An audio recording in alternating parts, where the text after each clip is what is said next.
may balak ba kayo pumunta ng Baguio? Tara panoorin mo itong video na to para malaman mo ang mga dapat tandaan at gastusin pag pupunta ka ng Baguio. Ang Baguio ay may layo na 250 kilometers mula dito sa amin sa Quezon City. At kung mumotorin mo ito ay aabot ng 6 hanggang 7 oras sa 1 hanggang 3 motor, depende sa dami nyo at bilis ng takbo sa biyahe. Mas maraming motor, mas matagal ang biyahe pero mas masaya. So ito na nga, plano namin umalis ng alas 10 ng gabi.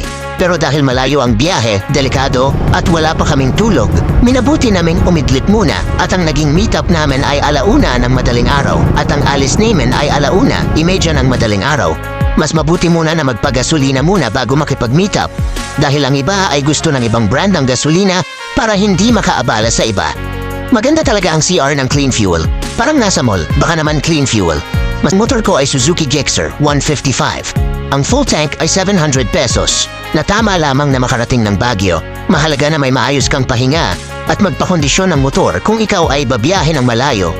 Tulad na lamang ng mga nadaanan namin na hindi kinaya ang puyat at pagod at nakita namin na natulog na lang sila sa gilid ng kalsada at may mga nasiraan ng sasakyan. Mas marami ang nasisiraan pag paakyat na ng Baguio dahil puwersado ang makina. 6 AM na gumagahan at kape muna kami sa fast food chain. Pinili namin dumaan ng Pugo Rosario Road at pag-uwi na lang dumaan ng Kenan Road dahil sa umaga maganda ang tanawing bukang liwayway sa Pugo Rosario Road kesa Kenan Road na puro matataas na bundok. At pag-uwi namin sa Kenan Road may dumaan na puro pababa lang at nakaka-relax na mga bundok na tanawin at picture-picture sa Lion's Head. And then nakarating kami sa Burnham Park ng 10 ng umaga dahil may mga stopover na magagandang tanawin sa daan na tamang-tama para magpahinga at kumuha ng mga litrato at tama lang din para kumain na ng tanghalian. At kaya sa Burnham Park kami dumiretso ay para mananghalian sa food park dahil marami at iba't ibang masasarap na pagkain doon. Pwede naman matulog sa Burnham Park pero bawal maglagay ng tent. Pagkatapos ay nagpunta na kami sa inupahan namin na bahay pahingahan.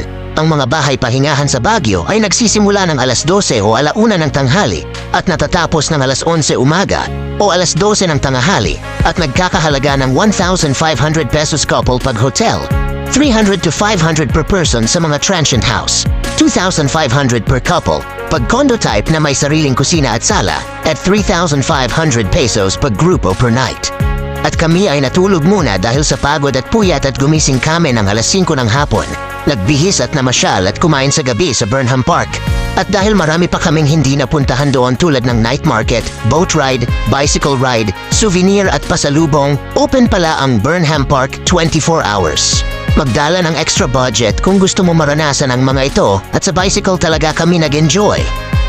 At bago umuwi ay bumili kami ng midnight snack at alak na pampainit sa katawan dahil malamig talaga sa gabi sa Baguio.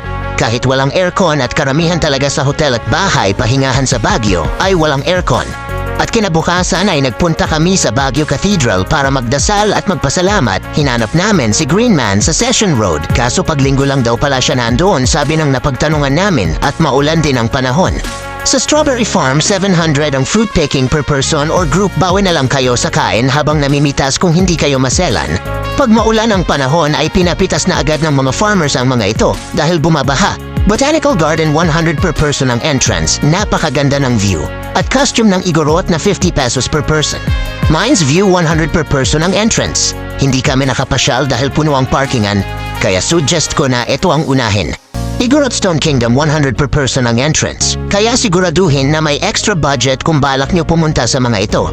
Napagod kami sa pamamasyal at pinasya namin na mag 1 night stay pa. Bali 2 night stay kami sa Baguio at para masulit na rin ang Baguio feels. Huwag kalimutan bumili ng umagahan kung walang kainan ang inyong nakuhang tulugan. Kung may kainan na naman at may budget pa kayo ay pwede nyo rin i-try para dagdag sa memories nyo at i-enjoy ang morning vibes ng Baguio habang nagkakape at kwentuhan sa mga tanawin ng kapaligiran. At sinulit na rin namin ang pagstay sa transient house at take off pa uwi ng alas 12 ng tanghali. Magpagasolina muna bago bumaba ng Baguio dahil madalang na ang gasolinahan pababa ng Baguio at dumaan kami sa Kenan Road at Lion's Head na talagang nakaka-relax na mga bundok tanawin mag-ingat sa mga rockfall. Picture sa Arco ng Benguet Province at ayun retrat na pauwi na may pag-iingat. Enjoy your Baguio moments. Ride safe. Salamat.